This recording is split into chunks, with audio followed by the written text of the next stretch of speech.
Hello everyone, welcome to my channel अपस्टिक आदि। हम लोग क्लास 7th की बुक यहाँ पर एनसीईआरटी की रीड कर रहे हैं। चैप्टर नंबर 6 आज उसका हम स्टडी करेंगे, भौतिक एवं रासायनिक परिवर्तन। यहाँ पर भौतिक एवं रासायनिक परिवर्तन बेसिकली होते क्या है? जब चीजें बाहर से हमें चेंज होती है या दिखती है, अलग होती हुई नजर आती है, तो उसे हम भौतिक परिवर्तन कहेंगे। जैसे कि ये एक पेपर है जिसको हमने टुकड़ों में काट दिया अलग अलग शेप में, तो ये परिवर्तन जो है आपका वो क्या कहलाएगा? भौतिक परिवर्तन कहलाएगा। अगर इसी पेपर को अगर आप जला देते हैं तो इसकी क्या बन जाएगी? इसकी राख बन जाएगी, और ये पेपर आपका क्या कहलाएगा? फिर रासायनिक परिवर्तन कहलाएगा। तो इसी प्रकार से जो परिवर्तन है उसको मोटे तौर पर दो भागों में बांटा है, एक तो भौतिक परिवर्तन में और एक रासायनिक परिवर्तन में। भौतिक परिवर्तन में यहाँ पर कुछ एग्जाम्पल दिए हैं, जैसे कागज के टुकड़े को काटना, तो ये भी भौतिक परिवर्तन है। अगर चाक को, जो चौक है उसका पाउडर बनाना, वो भी एक भौतिक परिवर्तन है। कांच या प्लास्टिक के कटोरे में बर्फ का रख के उसको वापस पिघला के वापस जमाना, ये भी भौतिक परिवर्तन यहाँ पर कहलाता है। अब यहाँ पर पानी का उबालना भी भौतिक परिवर्तन ही आपका कहलाता है। ठीक है। उसके बाद में अगर किसी चूल्हे पर हम आरी या ब्लेड को गर्म करते हैं तो एक सिरा जो है उसका वो लाल हो जाता है, और कुछ देर बाद ठंडा होने पे पुनः वैसा ही हो जाता है। तो इस तरीके के जो भी सारे परिवर्तन हैं आपके, वो सारे भौतिक परिवर्तन यहाँ पर कहलाते हैं।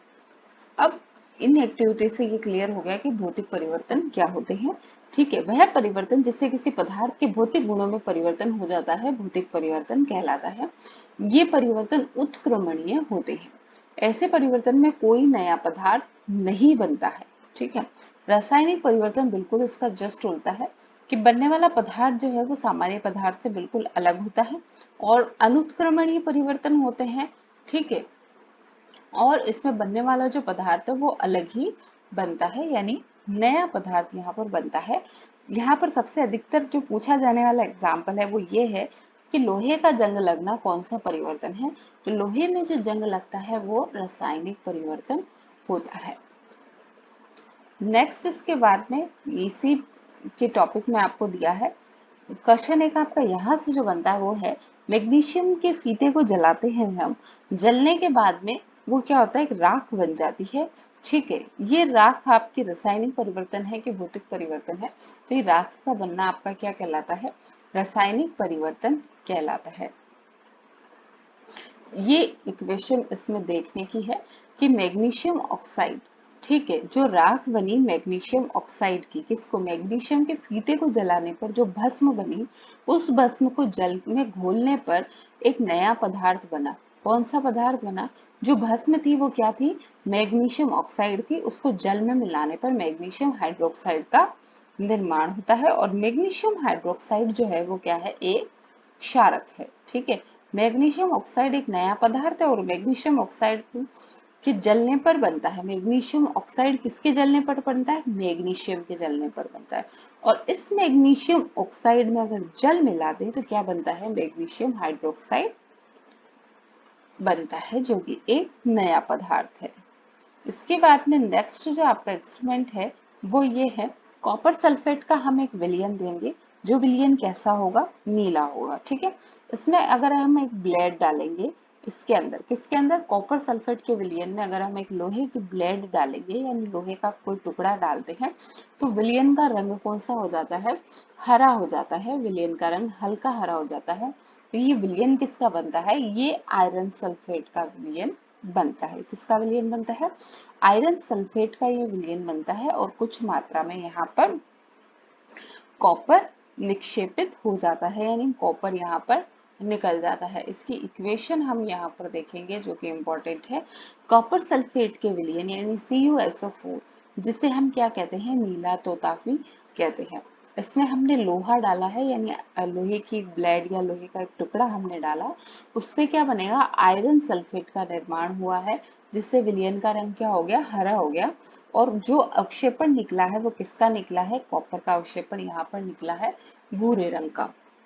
इसके बाद जो प्रैक्टिकल है वो ये है, यहाँ पर ये देखिए, एक परख नली में हमने क्या किया है? सिरका और खाने का सोडा दोनों मिलाया। ठीक है। सिरके में थोड़ा सा पानी लिया, उसका हमने विलयन लिया, फिर उसमें धीरे धीरे हमने क्या किया? खाने का सोडा मिलाया। जब हम सिरके के विलयन में खाने का सोडा मिलाएंगे तो बुदबुदाहट के साथ एक गैस निकलती है। इस गैस को जब हम चूने के पानी में प्रवाहित करेंगे तो चूने का पानी क्या हो जाता है? दूधिया हो जाता है। ये चूने का पानी दूधिया क्यों हो जाता है? ये चूने का पानी हो जाता है दूधिया कार्बन डाइऑक्साइड की वजह से। यानी जिस विलयन में हमने मिलाया था, सिरके में जब खाने का सोडा मिलाया तो कौन सी गैस मुक्त हुई? यहाँ पर CO2 मुक्त होती है। और चूंकि ये CO2 जब चूने के पानी में मिलती है तो यहाँ पर ये इसका रंग कैसे कौन सा कर देती है?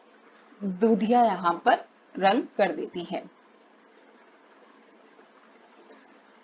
और इससे ये अन्य पदार्थ बनता है। तो ये जो प्रयोग था, इसमें जो प्रैक्टिकल हो रहा है उसमें क्या चेंज हो रहा है? रासायनिक परिवर्तन यहाँ पर हो रहा है। कार्बन डाइऑक्साइड, यहाँ पर कार्बन डाइऑक्साइड चूने के पानी यानी CaOH की होल्ड्राइड से मिल रही है तो कैल्शियम कार्बोनेट का निर्माण हो रहा है, CaCO3 का निर्माण हो रहा है, जिसकी वजह से पानी का रंग कैसा हो रहा है?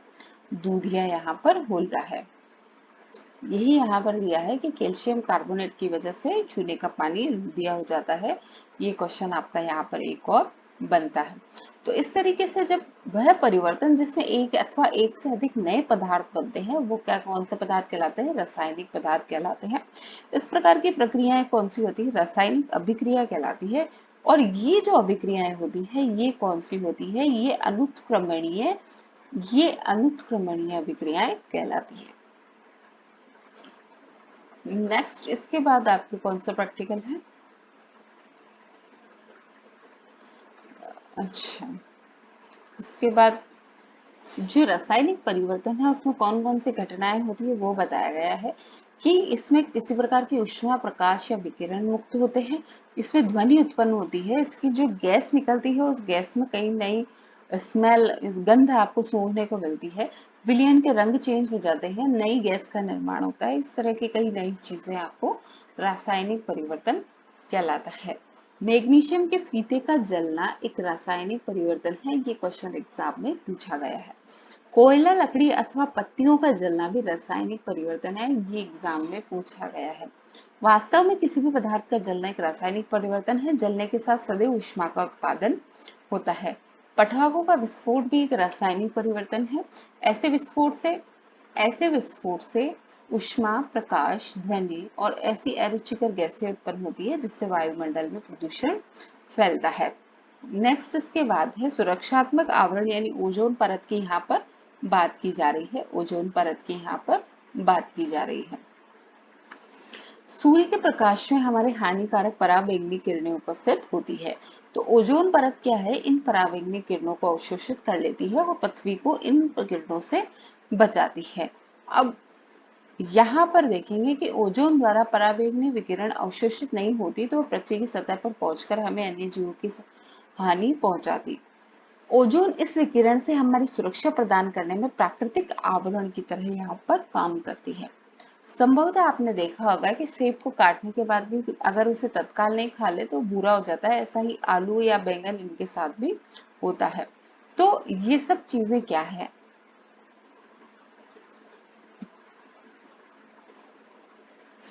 ठीक है, तो ये भी एक तरीके से क्या है? रासायनिक परिवर्तन है। अब इसके बाद कहेंगे कि पाचन भी क्या है? एक रासायनिक परिवर्तन यहाँ पर है। नेक्स्ट इसके बाद में उदासीनीकरण की प्रक्रिया। अच्छा, लोहे में जंग लगना, ये बिल्कुल एक इम्पॉर्टेंट चीज है कि लोहे में जंग क्यों लगता है। लोहे में जंग वायु की ऑक्सीजन और वायु की नमी के कारण लगता है। यानी लोहे में जंग सिर्फ तभी लगता है जब वहां पे खुली हवा हो जहां उसे ऑक्सीजन मिले प्लस वहां पर उसे नमी मिले, यानी वहां पर जल वाष्प की उपस्थिति हो। बनने वाला पदार्थ क्या होता है जिसे हम जंग कहते हैं? उसको कहते हैं आयरन ऑक्साइड यानी Fe2O3 जिसे हम कहते हैं। जंग लगने के लिए ऑक्सीजन और जल दोनों की उपस्थिति यहाँ पर अनिवार्य है। ठीक है, जहां पर आर्द्रता की मात्रा अधिक होती है वहां पर जंग अधिक लगता है। इसलिए समुद्र तट के किनारे जो लोग रहते हैं वहां पर जंग लगने की संभावना अधिक होती है।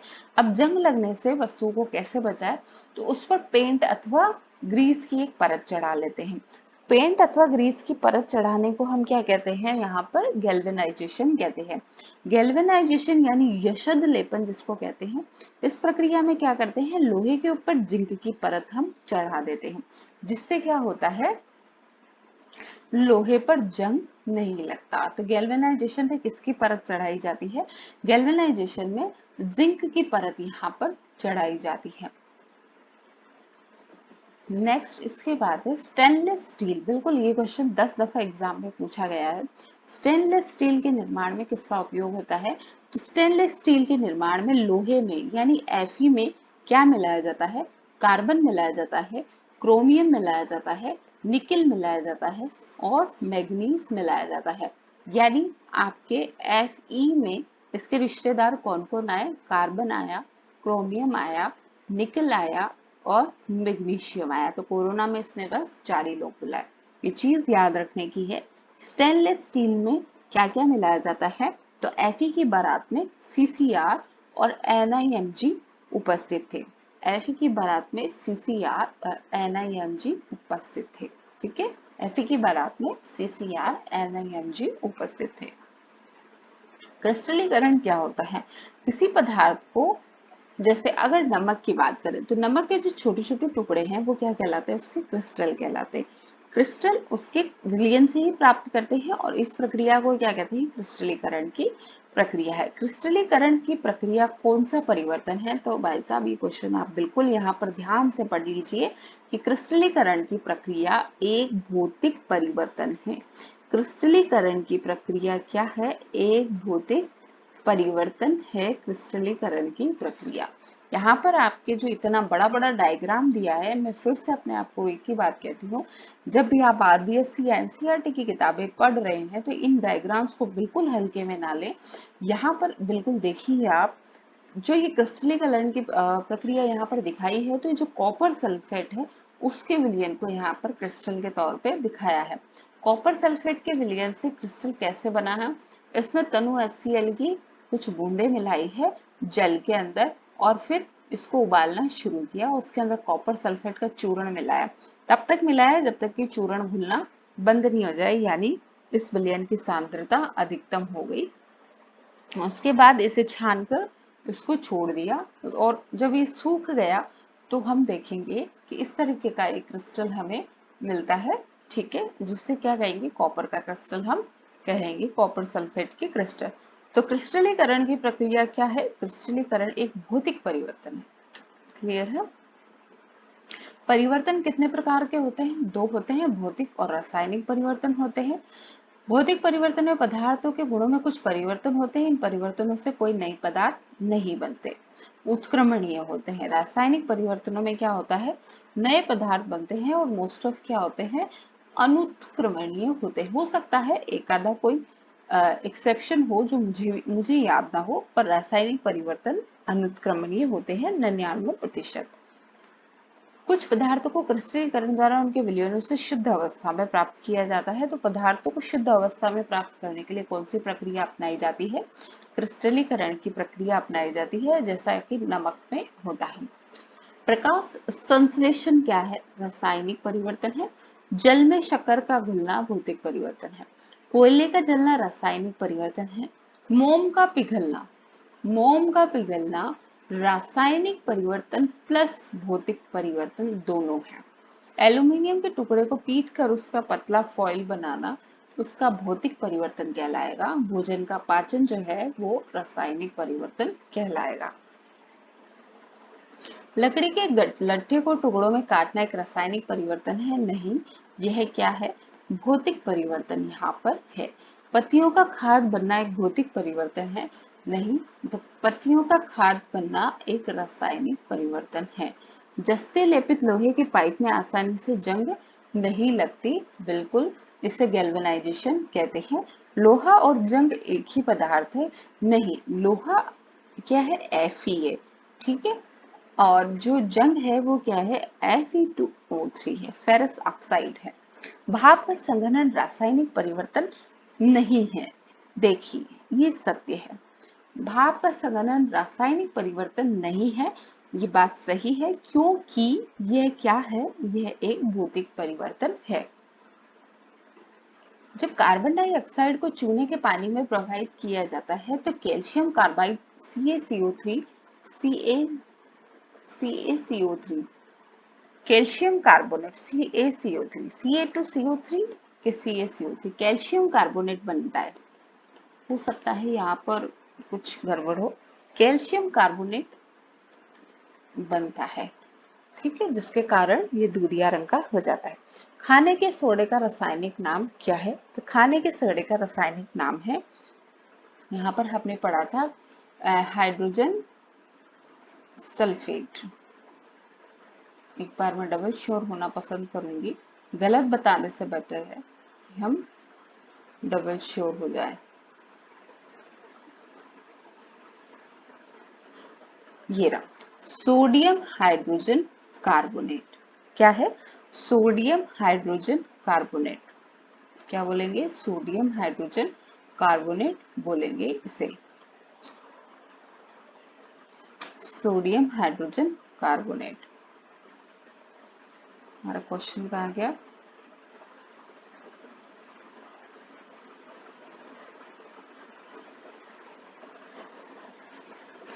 सोडियम हाइड्रोजन कार्बोनेट, इसे हम बोलेंगे। ऐसी दो विधियां जिनके द्वारा लोहे को जंग लगने से बचाया जा सकता है, या तो हम उसे पेंट कर दें, ठीक है, या फिर गैल्वेनाइजेशन, जिसमें क्या करते हैं, जिंक की परत उसको चढ़ाई जाती है। ऐसे परिवर्तन भौतिक परिवर्तन कहलाते हैं जिसमें किसी पदार्थ के केवल कौन से गुणों में परिवर्तन आ जाता है? सिर्फ भौतिक गुणों में परिवर्तन आता है। ऐसे परिवर्तन जिसमें नए पदार्थ बनते हैं वो पदार्थ कौन से परिवर्तन कहलाते हैं? रासायनिक परिवर्तन कहलाते हैं। जब नींबू के रस में खाने का सोडा मिलाया जाता है तो बुलबुले बनते हैं, गैस निकलती है आपकी कार्बन डाइऑक्साइड। जब कोई मोमबत्ती जलती है तो उसमें भौतिक और रासायनिक दोनों परिवर्तन होते हैं, ठीक है। और दही का जमना एक रासायनिक परिवर्तन है। लकड़ी के जलने और उसके छोटे टुकड़ों में काटना, लकड़ी का जलना क्या है? रासायनिक परिवर्तन है, और उसे छोटे टुकड़ों में काटना भौतिक परिवर्तन है। कॉपर सल्फेट के क्रिस्टल किससे बनाए जाते हैं? क्रिस्टलीकरण से बनाए जाते हैं। और क्रिस्टलीकरण की जो प्रक्रिया है, क्रिस्टलीकरण की जो प्रक्रिया है वो क्या है? एक भौतिक परिवर्तन है। इसके बाद रेगिस्तानी क्षेत्र में की अपेक्षा समुद्र तटीय क्षेत्रों में लोहे की जंग अधिक लगती है। क्यों? क्योंकि समुद्र तटीय जो क्षेत्र होते हैं वहां पर वायु में क्या पाई जाती है? नमी पाई जाती है, यानी जलवाष्प पाई जाती है, जो कि जंग लगने के लिए आवश्यक है, ऑक्सीजन और जलवाष्प। हमारे रसोई गैस में कौन सी गैस आती है? LPG आती है, जिसे कहते हैं लिक्विड पेट्रोलियम गैस। जब ये सिलेंडर के अंदर होती है तो ये द्रव रूप में होती है, सिलेंडर के बाहर ये गैस में आती है। तो ये परिवर्तन कौन सा हुआ? तो परिवर्तन ए जो है वो आपका कौन सा होगा? भौतिक परिवर्तन होगा। फिर यह गैस जलती है, तो ये जो परिवर्तन बी है वो आपका कौन सा कहलाएगा? ये परिवर्तन बी आपका रासायनिक परिवर्तन यहाँ पर कहलाएगा। अब ये पूछ रहा है कि सही कथन का चयन कीजिए। क्या प्रक्रम में एक रासायनिक परिवर्तन है? बिल्कुल नहीं। प्रक्रम बी एक रासायनिक परिवर्तन है, हाँ जी। प्रक्रम ए और बी दोनों ही रासायनिक परिवर्तन नहीं, इनमें से कोई भी प्रक्रम रासायनिक परिवर्तन नहीं है, ऐसा नहीं है। अवायवी जीवाणु, अवायवी जीवाणु वे जीवाणु कहलाते हैं जिनको जीवित रहने के लिए वायु की आवश्यकता नहीं होती।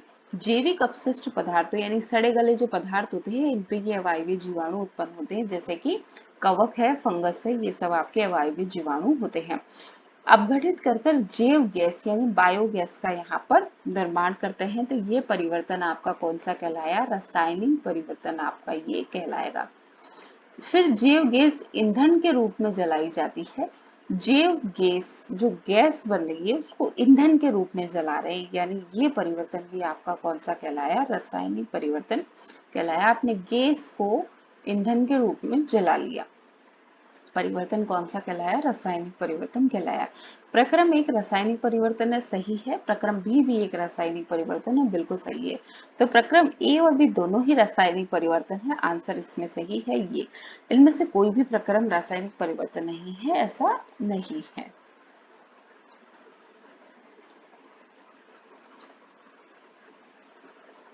यहाँ पर एक कंसेप्चुअल बात ये जो है, दिल्ली की कुतुब मीनार के पास जो हमारा लौह स्तंभ है वो 7 मीटर से अधिक ऊंचा है और उसका भार जो है 6000 केजी के बराबर है। 1600 वर्ष पुराना होने के बाद भी इसमें जंग नहीं लगता है। ये एक बहुत ही इम्पोर्टेंट चीज यहाँ पर है कि 1600 वर्ष पूर्व भी भारत जो है वो धातु प्रौद्योगिकी में कितना विकसित हुआ करता था। इसके बाद नेक्स्ट आपका जो आता है वो आता है मौसम, जलवायु तथा जलवायु के अनुरूप जंतुओं द्वारा अनुकूलन। तो ये एक बहुत ही छोटा सा चैप्टर है जिसे हम इसी वीडियो में देख लेते हैं। मौसम, जलवायु और उसके लिए अनुकूलन। चलिए इसे हम नेक्स्ट वीडियो में ही पढ़ेंगे, मैं आपके लिए ठीक भी रहेगा। तो इस वीडियो में बस इतना ही। धन्यवाद।